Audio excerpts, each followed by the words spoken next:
So one of my fondest memories of Rice University relates to the fact that Rice has distribution requirements in terms of courses you have to take. And I was a chemical engineer student, so chemical engineering requires a ridiculous number of engineering hours. But two classes I had to take that were absolutely off the unrelated to engineering was a language requirement and an arts requirement.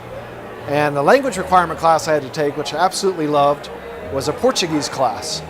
And I had just lived in Brazil before I came to Rice, so I was fluent in Portuguese. But Rice actually offered an advanced Portuguese class, of which I was the only student in the class, so it was just me and the professor, one-on-one, 2 days a week for an entire semester. Of course, I could never miss that class, but I really got to know her well. We spoke only in Portuguese for a week, and it was just a fantastic way of like, welcome to Rice.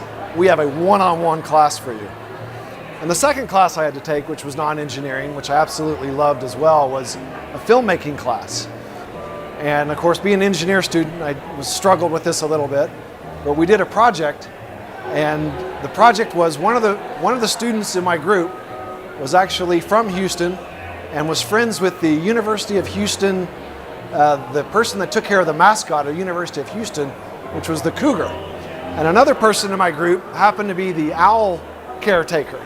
Of course, Rice used to have a live owl on campus when I was there. So we did a film of comparing the Houston Cougar mascot to the Rice Owl mascot.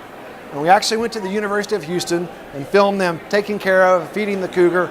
We went to the Rice Owl cage. We watched them film feeding the owl, which is pretty intense, by the way.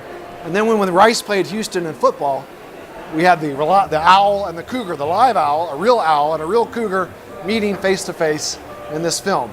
And of course, I was an engineering student and didn't pay too much attention to it. But in the end, this film won the Student Art Award and was presented in the Rice Student Art Show at the end of the year, which I was very proud of, being an engineer student. So I love the fact that there's distribution requirements at Rice.